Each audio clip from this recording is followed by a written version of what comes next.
tal? Mi nombre es María Fernanda Bañuelos Bañuelos. Yo les vengo a contar un poco sobre cómo impacta la música en el proceso de diseño de estudiantes universitarios. Específicamente se centra esta investigación en cómo es la música o cómo afecta la música durante su proceso creativo, mientras los estudiantes realizan sus proyectos a lo largo de la clase. Y me enfoco principalmente en alumnos con neurodivergencias. Bueno, primero, para entender un poco más la neurodivergencia o especificarme en ella, tenemos que la deficiencia de la concentración es parte de las neurodivergencias. Entonces, ¿qué sucede cuando los alumnos presentan déficit de atención?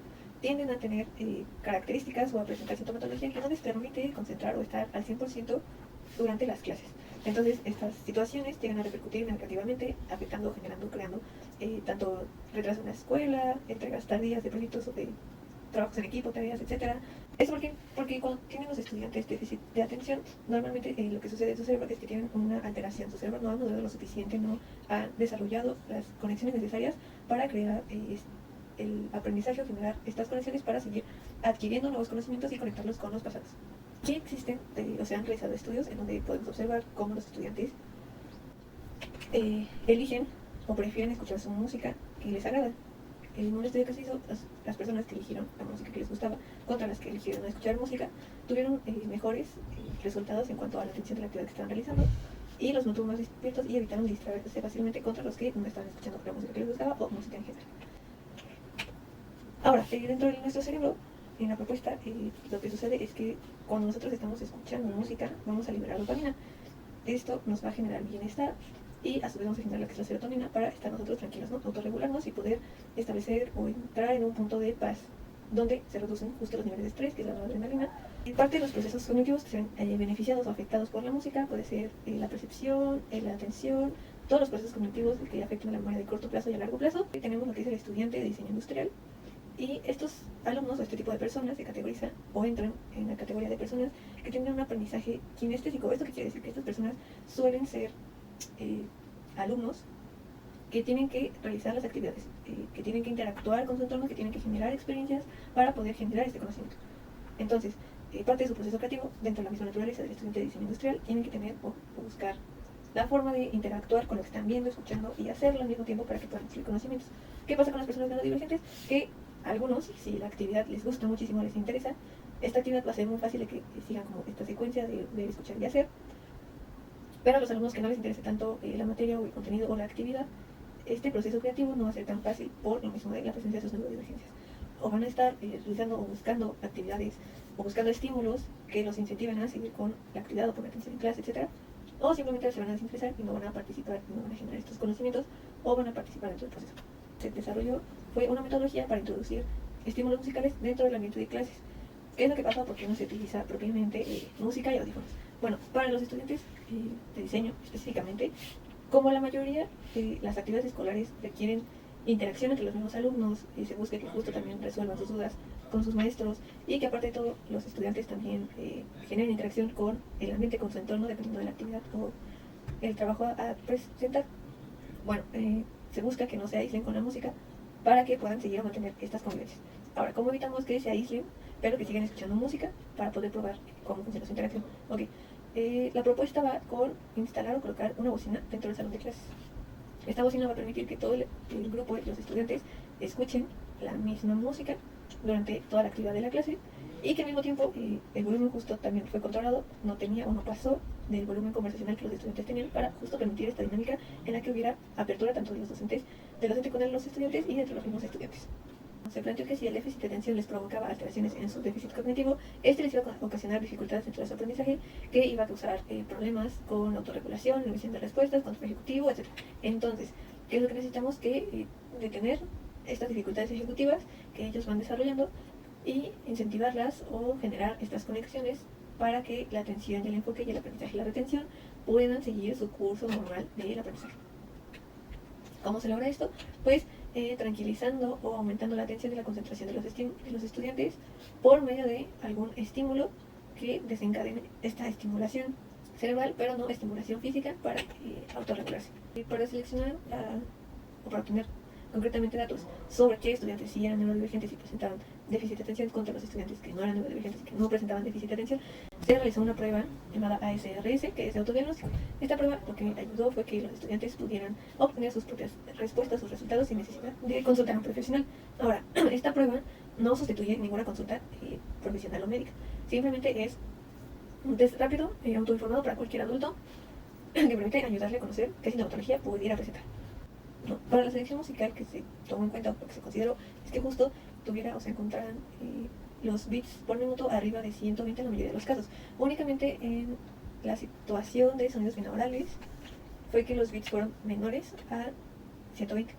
Para lo que es la música electrónica, techno, el metal, la música binaural, la clásica y el sonido blanco, se buscó que estuvieran entre los 430 Hz e inclusive hasta los 1000 Hz, por poner un promedio. Dentro de los resultados que se tuvieron, o de lo que se encontró, fue que de nuestro grupo muestra de estudiantes de diseño industrial, 13 de la muestra tenían presencia de déficit de atención y 9 no tenían presencia de este déficit de atención. Para este estudio se evaluaron 6 tipos de sintomatologías que presentaban los estudiantes. Se evaluó o se observó si tenían o presentaban que movieran mucho las manos y los pies, que se levantaran del asiento, que estuvieran en movimiento continuo dentro de su espacio de trabajo, que hablaran demasiado, que se quedaran viendo la nada o que evitaran realizar la actividad, ya sea platicando, moviéndose, acostándose, viéndose el celular, etc. Se hicieron diferentes registros de los estudiantes con diferentes tipos de música. El primero, que fue el registro de control, donde todos los estudiantes con déficit o sin déficit de atención estuvieron durante su clase, que dura 2 horas, trabajando sin nada de música, solamente con el sonido ambiental, que ya es como parte del salón, las voces, conversaciones dentro y fuera del mismo, y ya. Ningún estudiante utilizó audífonos o alguna distracción auditiva durante el registro de esta prueba. ¿Qué fue lo que se encontró? La mayoría de los estudiantes estuvieron moviéndose mucho o en movimiento continuo dentro de su espacio de trabajo y también hablaron muchísimo. Durante la clase, todo el tiempo de la clase, algunos estudiantes hablaron y otros estuvieron moviendo las manos y los pies. Sin embargo, en general, como que las características de todo el grupo es que en algunas ocasiones de la clase realizaron o presentaron todas las manifestaciones. Se quedaban en la nada, evitaban realizar la actividad, no sabían qué hacer, movían mucho las manos y los pies, etc. ¿Qué sucede cuando se comienzan a colocar este tipo de música? Ahora es importante aclarar que dentro de todo en la investigación, el salón, la clase, el maestro, los alumnos, siempre fue el mismo, a la misma hora, en el mismo lugar, con las mismas personas. Lo único que variaba obviamente era pues el día, pero siempre sucedía igual. Esto quiere decir que tal vez los factores de desvelo, alimentación, estímulos visuales, etcétera, no afectaron o se mantuvieron presentes en todos los experimentos porque los estudiantes pues se encontraban bajo el mismo esquema, no se cambió nada, entonces no tendría por qué afectarles. Dentro de los resultados que se tuvieron, ahorita les presento un poco más las gráficas, tenemos que principalmente la música techno es la que más reduce la sintomatología de los alumnos, porque comparado con todos los puntos de control, la música techno es la que redujo todos los elementos de que se quedaran viendo la nada o que estuvieran en movimiento continuo. En general, la música techno ayudó a que los estudiantes se encontraran en un punto de calma y paz motriz, físico.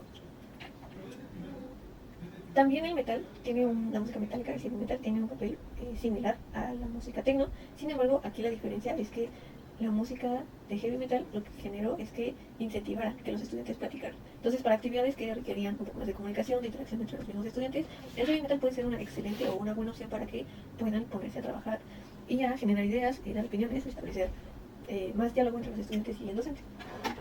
Pero obviamente sí, en todo caso lo que queremos es que los estudiantes no estén hablando demasiado, que los estudiantes no hablen demasiado, que se concentren en realizar la actividad, tal vez en una clase donde tengan que realizar bocetos o generar el prototipo individual. Tal vez el sonido blanco es una de las opciones más viables para que los estudiantes se puedan concentrar y no estén tan presentes con su música. Ahora, la música electrónica, a diferencia del techno, fue la que más generó problemas o que generó estímulos dentro de los mismos estudiantes. Porque el beat, tal vez el nombre no es el adecuado, no los incentivaba a estar en un mood que se encontraran confiados con el ambiente, sino que como que los generaba más alteraciones. La música binaural también se comporta muy similar a la música electrónica. También llegó a generar que se movieran mucho más dentro de su espacio de trabajo. Pero en general, como que en cuanto a comentarios de los estudiantes y a percepción de los mismos estudiantes, la música binaural no fue su cosa favorita. porque no encontraban, o sea, como que no sentían que estuviera ahí, sino les generaba como un poco de estrés, era lo que los alumnos comentaban. A diferencia del sonido blanco, el sonido blanco en general en la interacción durante la clase fue que los estudiantes no lo percibían, o sea, no sentían que hubiera música, ellos creían que estaban pues igual que en el experimental control, sin ningún estímulo. Sin embargo, cuando observamos todos los videos de su comportamiento, los alumnos en general se encuentran tranquilos, trabajando, realizando sus actividades. Entonces, para algunos el sonido blanco les ayudó, les benefició en cuanto a que no se sintieron hostigados por el ruido ambiental y les permitió continuar con sus actividades. Caso diferente con la música electrónica. Con la música electrónica muchos llegó un punto en el que sintieron que ya era como demasiado el estar escuchando la misma canción o las mismas listas de reproducción. Otro factor importante a la hora de observar justo es este. Los estudiantes tienen o presentaron un nivel de inconformidad cuando la música o la reproducción de la misma pasaba de una hora.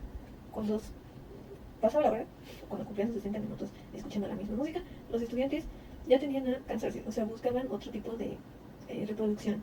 Las reproducciones que fueron seleccionadas cumplían justo el tiempo de reproducción de una hora, no llegaban a las 2 horas, que es la duración de la clase. Entonces, esto generaba que los estudiantes no les molestaba la música, o sea, no mostraban como inconformidad de ya quítenlo, pero sí pedían pues alguna variación. Esto que quiere decir que pueden entrar en un momento de concentración con el que se encuentran autorregulados, pero tienden a salirse, agota ese tiempo de concentración. Necesitan renovar los estímulos para que la concentración pueda mantenerse. Se dividieron los alumnos según el tipo de aprendizaje que presentaban. Entonces teníamos aprendizajes kinestésico y auditivo, kinestésico y visual, o kinestésico con auditivo y visual en misma proporción, y kinestésico y lector. ¿Qué pasa con las manifestaciones presentadas o quién presentó mayores manifestaciones según el tipo de aprendizaje que tuvieron? Las personas con aprendizaje lector, auditivo y visual, en general, con cualquier tipo de estímulo, tuvieron muy pocas manifestaciones. Pero con la música electrónica se disparó esta manifestación. ¿Qué sucede? Con la música electrónica con la música electrónica, la binaural y el no tener música, provocó y generó que los estudiantes no pudieran estar quietos o calmados. ¿Qué sucedía? Los estudiantes se movían demasiado dentro de su espacio de trabajo, no conseguían concentrarse. Esto podría indicarnos que tal vez el beat de la música electrónica genera afectaciones. En cuanto a la puntuación que tuvieron de manifestaciones de estudiantes kinestésicos visuales, kinestésicos auditivos o kinestésicos visuales y auditivos, es que eran demasiadas. O sea, cuando no tienen música es muy notorio a cuando llegan a escuchar. ¿Qué pasa con los kinestésicos auditivos? Sus manifestaciones se redujeron a la mitad con la música de heavy metal y con el sonido blanco. Con la música electrónica dejaron de presentar manifestaciones estos estudiantes. Pero con la música electrónica y con el sonido binaural, son los dos estímulos musicales que más generaron o que más presencia tuvieron en cuanto a que no hubo un... La música electrónica y la música binaural fueron las que más presencia tuvieron con los estudiantes, que no les permitieron mantener o entrar en un estado de relajación y de calma o paz mental, a diferencia de la música techno y de la música o el sonido blanco. ¿Qué pasó con los estudiantes de aprendizaje kinestésico auditivo visual? Que sus manifestaciones en general o presencia de estas estuvieron controladas o por la mitad o debajo de la mitad. Sin embargo, los estudiantes con un aprendizaje kinestésico visual no tuvieron buenos resultados o no tuvieron una gran reducción de manifestaciones a diferencia de sus compañeros. La música metal, la electrónica, el techno y el sonido blanco no redujo esta presencia de manifestaciones. No les ayudó. La falta de recursos visuales para este tipo de personas es muy notoria y muy necesaria para los estudiantes que presentan neurodivergencias. ¿Por qué? Porque al ser personas que no solo requieren estar realizando la actividad, sino que también requieren un refuerzo visual para poder comprender qué es lo que están haciendo y por qué lo están haciendo, al poner la música en segundo plano perjudica y no ayuda a que los estudiantes puedan entrar en este estado de concentración y de relajación.